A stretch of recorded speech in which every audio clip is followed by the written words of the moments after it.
Boa noite. Estamos começando aqui então mais um seminário, mais uma proposta aqui. Deixa eu colocar aqui o título da aula de hoje. Nós estamos terminando uma sequência sobre a Sagrada Tradição, ok? Sobre a Sagrada Tradição. Nós fizemos a aula 1, aula 2, aula 3 sobre Sagrada Tradição. E agora é a aula 3. Acho que fixou aí o comentário. Não estou conseguindo fixar o comentário, mano. Fica assim. Beleza, pessoal? Boa noite aí, o pessoal do Instagram. Tá chegando aí.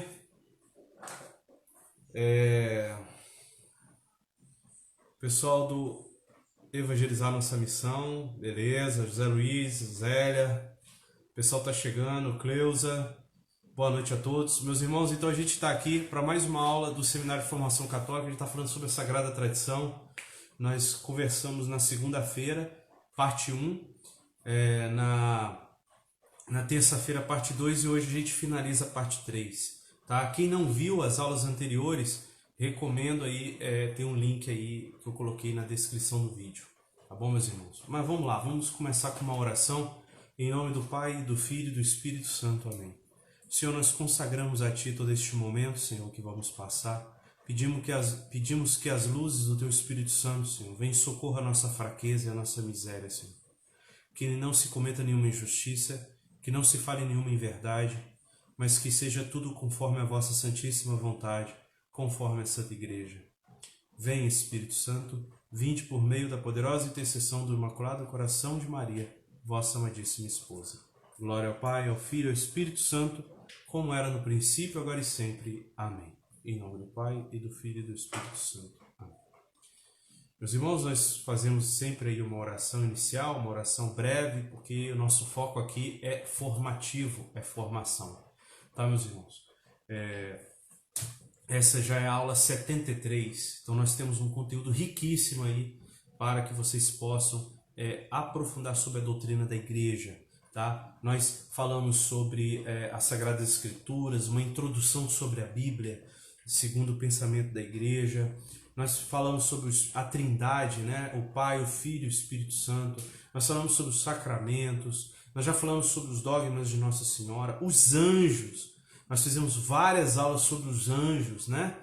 Na Quaresma de São Miguel, a família e as práticas espirituais, agora por último. E agora as práticas espirituais é o rosário, o jejum, a esmola, né? A oração da Ave Maria, o creio, o Pai Nosso, o credo, né? E nós estamos falando então agora sobre a Sagrada Tradição. Meus irmãos, antes de tudo, é preciso dizer o seguinte: como a gente falou, a Igreja Católica ela é fundamentada num tripé: Sagrada Escritura, Sagrada Tradição e Sagrado Magistério.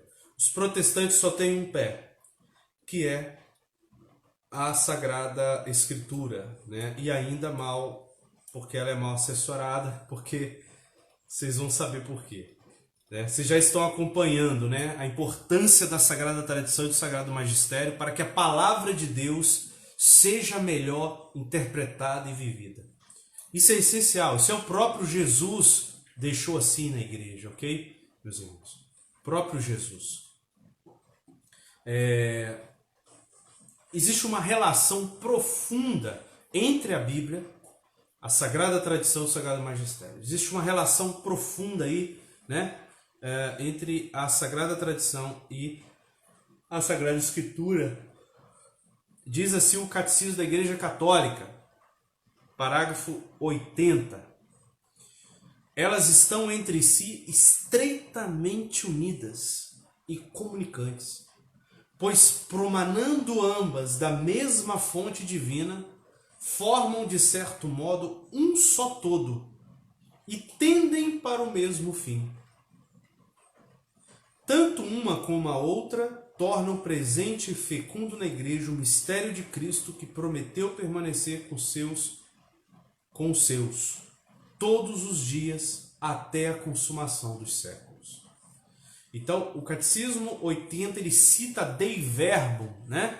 Um documento dogmático do Concílio Vaticano II. Ok, meus irmãos? Continua assim no Catecismo 81. A Sagrada Escritura é palavra de Deus, enquanto é redigida sob a moção do Espírito Santo. Moção do Espírito Santo. Quanto à Sagrada Tradição, ela transmite integralmente aos sucessores dos apóstolos a palavra de Deus confiada por Cristo nosso Senhor, pelo Espírito Santo aos apóstolos, para que, sob a luz do Espírito de verdade, eles, por sua pregação, fielmente a conservem, a exponham e a difundam. Daí resulta que a igreja a qual estão confiadas a transmissão e a interpretação da revelação não deriva a sua certeza a respeito de tudo que foi revelado somente da Sagrada Escritura. Por isso, ambas devem ser aceitas e veneradas com igual sentimento de piedade e reverência. Meus irmãos, isso está no Catecismo da Igreja Católica 82 e na Dei Verbum, ele está te retirando a Dei Verbum 9, um documento dogmático. Percebam, foi confiado à igreja esse tesouro maravilhoso que é a Sagrada Escritura e a Sagrada Tradição. E essa igreja agora tem que guardar isso em tesouro, como um tesouro. E ambas devem ser veneradas com igual sentimento de piedade e reverência. Perceba a grandiosidade da Sagrada Tradição. Tem o mesmo grau de reverência, de piedade que a Sagrada Escritura. A tradição da qual aqui falamos é a que vem dos apóstolos e transmite o que estes receberam do ensinamento e do exemplo de Jesus e o que receberam através do Espírito Santo. Catecismo 83. A Sagrada Tradição e a Sagrada Escritura constituem um só sagrado depósito da Palavra de Deus. Olha que lindo isso. É a Dei Verbum 10, citada no Catecismo 97, Catecismo 98. Meus irmãos, isso é muito sério. Presta atenção aqui.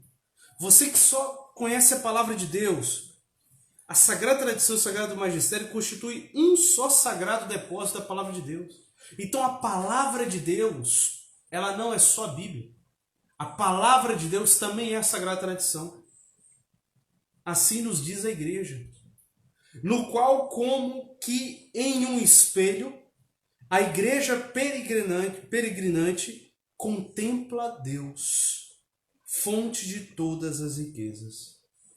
Então a igreja olha para a palavra de Deus, que está na Sagrada Escritura e na Sagrada Tradição. A igreja olha para a palavra de Deus como olhando o espelho, quer dizer, olhando para si mesmo e olhando para Deus. Porque a gente contempla Deus com a palavra de Deus, só que também a palavra de Deus nos constrange a mudar de vida. Nos faz olhar para nós mesmos, mas agora com o olhar do Pai, com o olhar de Deus. É esse o poder da palavra de Deus. É fazer eu olhar para mim agora com o olhar de Deus, como Deus me vê. Na sua doutrina, vida e no seu culto, a igreja perpetua e transmite a todas as gerações tudo o que ela é e tudo o que crê. Beleza? Isso é a palavra da igreja. Percebam o seguinte, meus irmãos. Percebam o seguinte. Jesus não escreveu nenhum livro, nenhum texto. Jesus não escreveu. E a gente não tem um relato na Bíblia de que Jesus mandou escrever. Jesus mandou anunciar. E é esse anúncio que a igreja chama de Sagrada Tradição. A transmissão oral. A transmissão viva da palavra de Deus. Viva porque Deus é vivo. Percebam que eu estou aqui com vocês. Eu sou um ser vivo, você também. Talvez você esteja vendo um arquivo em vídeo, mas alguém vivo falou aqui. A transmissão precisa ser viva e de preferência pessoal, né, gente? Não aqui pela internet, de preferência pessoal. Bem, Jesus ensinou e autorizou oralmente os apóstolos, enviando-os para que anunciassem a boa nova a todos os povos, ensinando-os a observar tudo o que eu vos mandei. Então Jesus fala assim, olha, tudo que eu ensinei a vocês aqui esses 3 anos, vocês agora vão ensinar da mesma forma. Da mesma forma. Então percebam, toda a estratégia de discipulado de Jesus é agora a estratégia da igreja. Fazei discípulos em meu nome, diz Jesus. Não é fazer leitores, estudantes da Bíblia, é fazer discípulos. Nós só compreendemos a Sagrada Escritura dentro do ambiente de discipulado, dentro da igreja, dentro da tradição. A transmissão do Evangelho foi feita inicialmente oralmente. Foi só oralmente. E a própria Bíblia testemunha isso. A própria Bíblia fala da grandiosidade que é a Sagrada Tradição, meus irmãos. Olha só que maravilha mostrar isso, desnudar isso, muitas vezes oculto de nós, porque nós estamos numa cultura protestantizada que só vê uma bibliolatria, como que uma adoração da Bíblia. Claro que a Bíblia é a palavra de Deus, não estou negando isso, mas não se pode colocar a Bíblia no lugar de um Deus que é vivo, de um Deus que quer se relacionar conosco. Deus quer se relacionar conosco. Nossa religião é a religião de um Deus vivo, não de um Deus livro, não de um Deus letra, mas de um Deus espírito. E isso aqui é maravilhoso, é a palavra de Deus, mas isso aqui é um instrumento apenas para eu alcançar o divino, o eterno. Olha que lindo é o ensinamento da igreja para nós. Na segunda carta de Timóteo, capítulo 2, olha o que Paulo fala a Timóteo. Tu, portanto, meu filho, procura progredir na graça de Jesus Cristo. O que de mim ouviste, em presença de muitas testemunhas, confia-o a homens fiéis, que por sua vez sejam capazes de instruir a outros.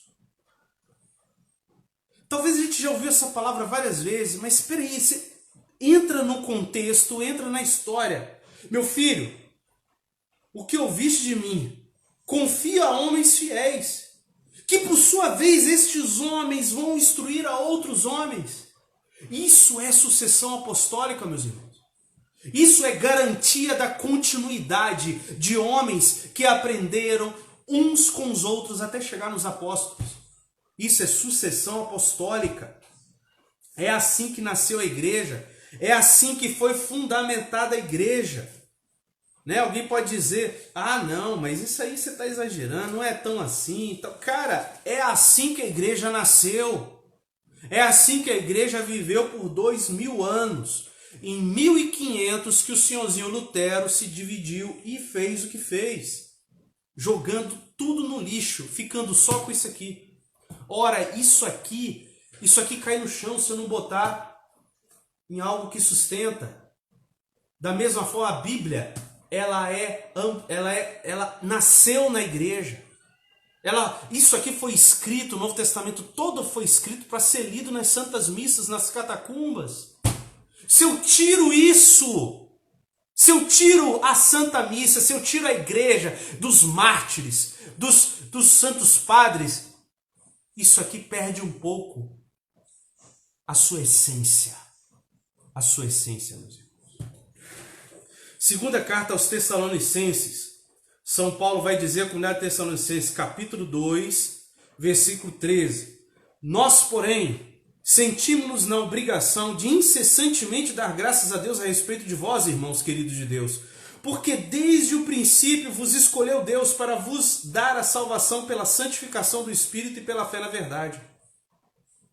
E pelo anúncio do nosso Evangelho vos chamou para tomardes parte na glória de nosso Senhor Jesus Cristo. Meus irmãos, quando Paulo diz o anúncio do nosso Evangelho, nós hoje modernos, podemos pensar nos 4 Evangelhos, Mateus, Marcos, Lucas e João. Oh, agora eu tenho que viver os 4 Evangelhos. Paulo aqui está dizendo, não, meus irmãos, não tinha nem sido escritos os Evangelhos ainda. Quando Paulo está falando, ele está falando da boa notícia de Jesus Cristo. É claro que os 4 evangelhos falam da boa notícia de Jesus Cristo. É claro que eles são instrumentos. Mas percebam que é algo muito mais abrangente. Como São João vai dizer no final do evangelho de João, há muitas outras coisas que deveriam ser escritas e não estão escritas. Então, meus irmãos, veja que lindo isso. O evangelho de nosso Deus. A boa notícia de Jesus, vivo. Aquele que fala conosco, esse Espírito Santo que guia São Paulo para lá e para cá, é esse Deus vivo, esse é o Evangelho. É esse o Evangelho. E pelo anúncio do nosso Evangelho vos chamou para tomardes parte na glória de nosso Jesus Cristo. Assim, pois, irmãos, ficai firmes e conservai os ensinamentos que de nós aprendestes, seja por palavras, seja por carta nossa. Olha que lindo isso. Seja por tradição, seja pelas escrituras. Deu para você perceber? No versículo 5, ele vai dizer: não vos lembrais de que vos dizia estas coisas quando estava ainda convosco? Né? Então Paulo reafirma muito a importância da presença dele. Ele poderia ressaltar: não, eu falei na primeira carta e guarda a minha carta aí, vocês é palavra de Deus agora, a carta que eu escrevi para vocês. Ele não fala isso. São Paulo não fala isso. É a igreja depois que reconhece que estas cartas são inspiradas pelo Espírito Santo. É a igreja católica. E quando um evangélico diz que isso aqui é palavra de Deus, ele está obedecendo a igreja católica, está obedecendo o concílio que se reuniu e definiu os escritos inspirados por Deus. Essa é a verdade, meus irmãos. Na primeira carta, e olha só, essa tradição, ela é palavra de Deus. Nós lemos agora no catecismo. Talvez algum irmãozinho vai dizer assim: não, isso é exagero, não. Tudo bem, a Sagrada Tradição é um negócio bonito, mas a Sagrada Escritura, não, você não pode comparar, eu acho um erro aí do catecismo. Bem, vamos ver o que a Bíblia diz da Sagrada Tradição? Se a Sagrada Tradição é palavra de Deus ou não?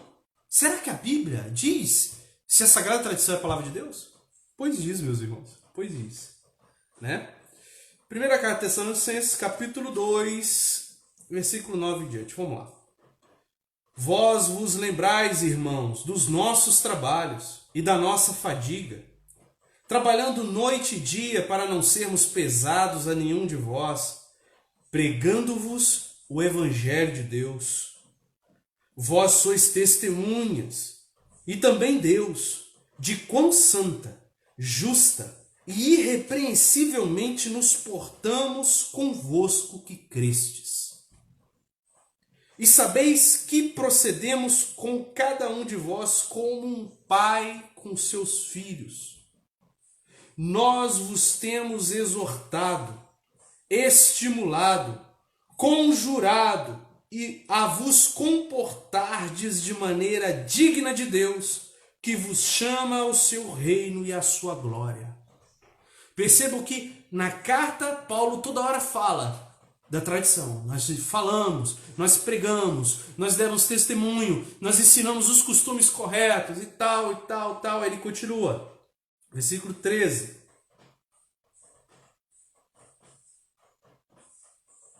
Por isso é que também nós não cessamos de dar graças a Deus, porque recebestes a palavra de Deus, que de nós ouvistes e a acolhestes, não como palavra de homens, mas como aquilo que realmente é, como palavra de Deus, que age eficazmente em vós, os fiéis. Percebam, meus irmãos, que Paulo diz aqui, a palavra de Deus que vocês ouviram, que vocês vivenciaram, vocês receberam não como tradição de homens, como palavra de homens, mas como aquilo que realmente é, como palavra de Deus. recebestes a palavra de Deus que nós ouvistes e nós acolhestes. Ele está continuando o discurso que ele falou. Beleza, meus irmãos? Ele está continuando o discurso.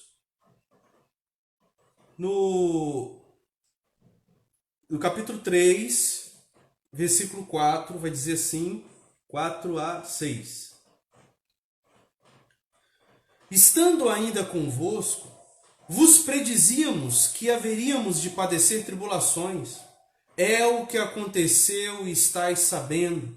É este o motivo porque, não podendo mais suportar a demora, mandei colher informações a respeito da vossa fé, pois receava que o tentador vos tivesse seduzido e resultasse em nada o nosso trabalho.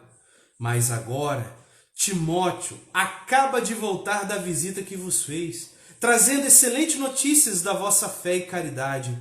Ele nos falou da afetuosa lembrança que de nós sempre guardais e do desejo que tendes de nos rever, desejo que também é nosso. Muito lindo isso, mas não é, eu peguei o texto errado, é pulando para a segunda carta aos Tessalonicenses, capítulo 3, versículo 4 a 6.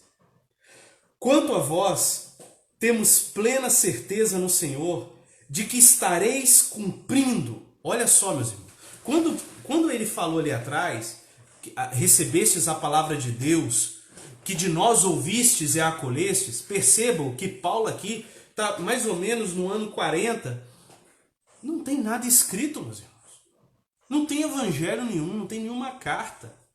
Tessalonicenses, se eu não me engano, foi a primeira carta de São Paulo escrita. E quando ele fala recebestes a palavra de Deus, é a palavra viva. E você receber alguém na sua casa e reconhecer aquilo como palavra de Deus é muita fé. E a fé cristã é baseada nessa experiência de um Deus vivo que age em Jesus Cristo, que age nos apóstolos, que age nos sucessores dos apóstolos. Essa é a fé de que Deus age em homens mortais, homens pecadores, homens fracos, mas existe um misterioso desígnio de Deus por trás desses homens fracos, em que há uma ação divina neles. E Deus, de alguma forma, como que cobre o nosso pecado e faz a sua obra acontecer, o seu reino. E assim é com os apóstolos, assim é com os sucessores dos apóstolos, assim é com os bispos, com o Papa, assim é. Então não adianta ficar aí apontando pecado do Papa, assim, ou do bispo e tal. Cara, beleza, beleza não, né? Que triste possa haver um pecado ou outro, tal, beleza e tal. Mas existe um Deus que não abandona a sua igreja. Existe um Deus que não nos deixa órfãos.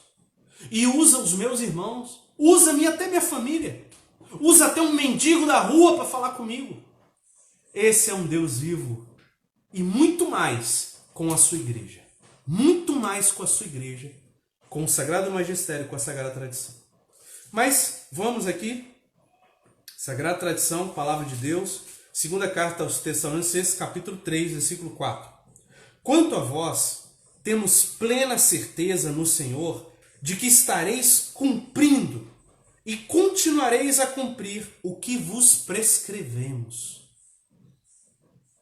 Que o Senhor dirija os vossos corações para o amor de Deus e a paciência de Cristo. Intimamo-vos, irmãos, em nome de nosso Senhor Jesus Cristo, que eviteis a convivência de todo irmão que leve vida ociosa e contrária à tradição que de nós tendes recebido. Olha aqui. Intimamos, ele está fazendo o quê? Uma intimação. Estou dando uma intimação a você. Você não tem como negar. Você é cristão. Em nome de nosso Senhor Jesus Cristo, em nome de Jesus, que eviteis a convivência com aquele irmão que leva a vida ociosa. Ociosa quer dizer, não faz nada, é o preguiçoso. Ociosa e contrária. Contrária a quê? À tradição que de nós tendes recebido. Nós precisamos receber essa tradição de São Paulo Apóstolo, que ensinou a Tessalonicenses Que Tessalonicenses ensinou os outros Tessalonicenses, que ensinou a Santa Igreja no século I, no século II, no século III, no século IV e chegou até nós. Afastai-vos de quem não segue essa tradição, diz ele. Evite os irmãos que não seguem essa sagrada tradição. E no 7 ele diz assim: sabeis perfeitamente o que deveis fazer para nos imitar. Olha aí. E o irmãozinho vai dizer lá, né, o evangélico: não, eu só sigo Jesus. Eu só imito Jesus. Espera aí, cara. A palavra de Deus está aqui. Eu tenho que seguir a tradição que São Paulo ensinou aos Tessalonicenses. Sabeis perfeitamente o que deveis fazer para nos imitar. Imitar os santos. Imitar São Paulo apóstolo. Palavra de Deus, que confirma o poder do patrimônio sagrado da fé, o que diz o Catecismo 84, o patrimônio sagrado da fé, que a Bíblia chama de depósito da fé. Naquele tempo, o depósito, né, era onde você guardava os celeiros, guardava os seus bens. Você pode fazer uma correspondência hoje a uma poupança, ao banco, onde você guarda os seus bens. Então agora é o depósito da fé, os bens da fé. É os bens que me levam ao céu.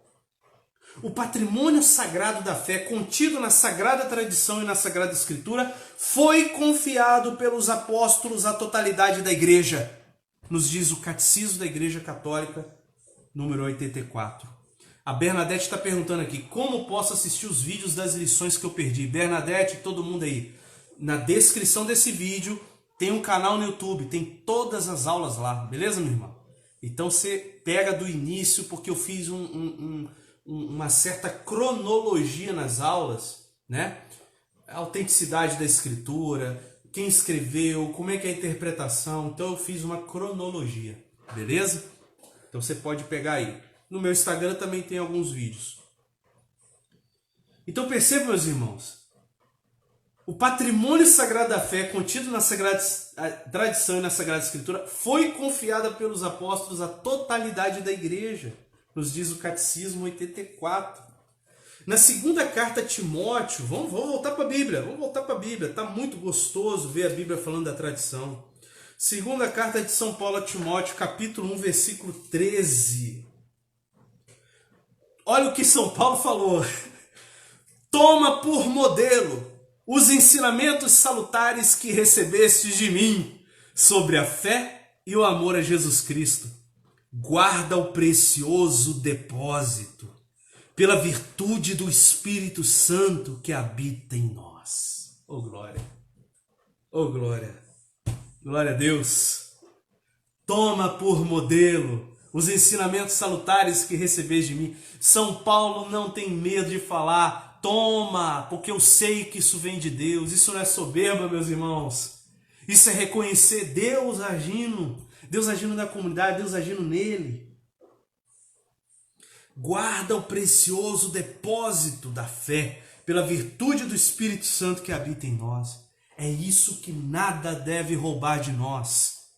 Podem roubar seu carro, podem roubar sua casa, podem roubar seu celular, mas que ninguém roube a sua fé. Que ela esteja guardada num depósito inabalável. Essa fé também é chamada de sã doutrina. Sã doutrina, quer dizer, existe uma doutrina ensinada. Essa doutrina, meus irmãos, não foi escrita toda na Bíblia. Como é o nome no YouTube para se inscrever? O Tarcísio está perguntando. Tarcísio, meu nome é Alessandro Silva. Só que tem um monte de Alessandro Silva lá no YouTube. Tá? Tem um link aí. Deixa eu ver se eu consigo botar no comentário novamente aqui, ó. Vou colar aqui, ó. Acho que dá. Acho que dá para colocar no comentário aí. Aí, ó. Foi no comentário aí. Beleza? Primeira carta de Timóteo, capítulo 1, versículo de 9 a 11. Diz assim. Deixa eu ver se eu estou pegando certinho para não pegar o livro errado. Primeira carta de Timóteo, capítulo 1, versículo 9 a 11. E se tem em conta que a lei não foi feita para o justo e os pecadores, para os irreligiosos e os profanadores, para os que ultrajam pai e mãe, os homicidas, os impudicos, os infames, os traficantes de homens, os mentirosos, os perjuros e tudo que se opõe à sã doutrina. Tudo que se opõe à sã doutrina e ao evangelho glorioso de Deus bendito que me foi confiado. Quer dizer, esse evangelho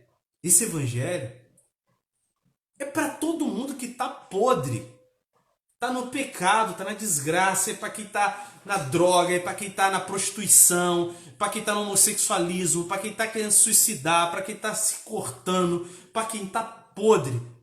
Jesus veio para os doentes. Essa Bíblia e a Sagrada Tradição é para vocês, é para todos nós doentes, que reconhecemos a nossa doença e vamos a Jesus clamando por cura. Quem já se acha santo aí não precisa, né? Como diz Padre Léo, a gente precisa de cura até a hora de ir para o túmulo. E aí depois é na mão de Deus. Então, tudo que se opõe à sã doutrina precisa da sã doutrina para ser curado. E o Evangelho de Deus. Em Atos 2:42, muito famoso, né? Ele vai dizer lá: perseveravam eles na doutrina dos apóstolos. Meus irmãos, que doutrina é essa? Essa doutrina que os apóstolos ensinavam, eu pergunto para vocês, está toda aqui? A doutrina que os apóstolos ensinaram está toda aqui? A própria Bíblia diz que não. São João, no final do capítulo, vai dizer: há muitas outras coisas que deveriam ser escritas e não foram. A Sagrada Tradição, a existência da Sagrada Tradição prova que não. Há muito mais coisa. A realidade nossa cristã são realidades espirituais, irmãos. Não dá para escrever realidade espiritual. Não dá para escrever tudo da realidade espiritual. Deus é além. Deus é muito mais do que o nosso dicionário possa. Nosso dicionário é incapaz de escrever as maravilhas de Deus. Então entenda que mesmo a Bíblia sendo santa, não tem tudo aqui. Porque as palavras não comportam um Deus que é maior que as galáxias. Nenhuma língua humana vai conseguir falar tudo o que é preciso dizer. Então é muita burrice. Desculpa falar assim, mas é muita burrice falar assim: ah, não está na Bíblia, eu não acredito. Aí, gente. Tudo que está na Bíblia é verdade. Mas a verdade, Deus é a verdade. Ele é a verdade completa. A verdade completa não está no livro. A verdade completa está em Deus. Está em Deus. E para terminar, meus irmãos, que o horário já findou, primeira carta de Timóteo, capítulo 4. Primeira carta de Timóteo, capítulo 4. Versículo de 1 a 6. Olha que lindo isso aqui, meus irmãos. Primeira carta, já é para a segunda de novo. Primeira carta, 1 a 6.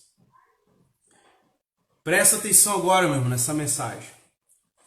Olha a profecia escrita 2.000 anos atrás, quase. O Espírito diz expressamente que nos tempos vindouros alguns hão de apostatar da fé. Quer dizer, apostatar. Vai ser afastado, vai se afastar, vai dizer não à fé. Alguns hão de apostatar da fé, dando ouvido a espíritos embusteiros e a doutrinas diabólicas, de hipócritas e impostores, que marcados na própria consciência com ferrete da infâmia, proíbem o casamento, assim como o uso de alimentos que Deus criou para que sejam tomados com ação de graças pelos fiéis e pelos que conhecem a verdade. Pois tudo o que Deus criou é bom e nada há de reprovável quando se usa com ação de graças, porque se torna santificado pela palavra de Deus e pela oração. Recomenda esta doutrina aos irmãos, e serás bom ministro de Jesus Cristo, alimentado com as palavras da fé e da sã doutrina que até agora seguiste com exatidão. Olha que lindo isso. Esse versículo 6 é a chave. Ele fala que no espírito vindouro as pessoas vão se afastar da verdadeira fé, vão querer acabar com o casamento, a família. Olha o que está acontecendo. Acabar com o casamento. Estão querendo acabar com a missa, acabar com a Eucaristia. E aí ele diz, recomenda esta doutrina. Não estes livros, esta doutrina. Essa é a Sagrada Tradição, que abarca também a Sagrada Escritura. Recomenda esta doutrina aos irmãos, e serás bom ministro de Jesus Cristo, alimentado com as palavras da fé e da sã doutrina que até agora seguiste com exatidão. Palavra do Senhor, graças a Deus. Que lindo, meus irmãos. Que lindo. A palavra que eu falei de João, que ele fala aqui, isso aí eu falo. Bem, eu pensei que hoje eu ia terminar a Sagrada Tradição, mas não deu. É muita riqueza, e aí eu me empolgo. Eu consegui só ver 3 páginas do que eu tinha programado, que eram mais. Então a gente vai ter Sagrada Tradição parte 4. Parte 4. Então, pessoal, quem não viu, pega aí o link, assista a parte 1, 2 e 3, tá? Eu quero ver do início. Beleza, mas assim, acompanhe o atual e vai vendo o que der do início, beleza? Assiste uma aula agora e vai acompanhando o que está ocorrendo agora, porque a gente vai aqui colocando alguns temas de acordo com a liturgia também, tá? O Advento tá vindo aí, eu estou preparando um negócio legal no Advento. Então, acompanha os vídeos toda segunda, terça e sexta agora, tá? Segunda, terça e sexta. Segunda, 22 horas, 10 horas da noite. E terça e sexta, às 20 horas, tá? Se você não puder ao vivo, vai estar lá no YouTube depois. Terminando a aula aqui, eu subo para o YouTube e você vai poder assistir, ou no meu Instagram. Tá bom, meus irmãos? Então acompanha a aula, né, que está ocorrendo no momento, e vai vendo as aulas que você não viu no passado. Tá bom? E você vai ter uma formação católica aí bem consistente, porque tudo que eu falo é retirado de fonte. Nada é meu. Eu estou trazendo aquilo que eu aprendi da igreja. E eu cito todas as fontes. Todas as fontes. Beleza? Se eu vou falar alguma coisa da minha cabeça, eu aviso. Ó, eu estou falando isso. Tá bom? É isso, meus irmãos. Deus abençoe a todos. Obrigado, Senhor, por este momento. Abençoai, Senhor, nossa inteligência para que a gente possa, Senhor, compreender essas riquezas extraordinárias da Tua Palavra, Senhor. Muito obrigado, Senhor, por o Senhor ter morrido por nós. Muito obrigado por nos dar a Sua Santa Igreja. Muito obrigado, Senhor, pelos sacramentos. Muito obrigado por riquezas extraordinárias que o Senhor deixou para nós. Louvado seja nosso Senhor Jesus Cristo, para sempre seja louvado. Meus irmãos, até segunda-feira, se Deus quiser.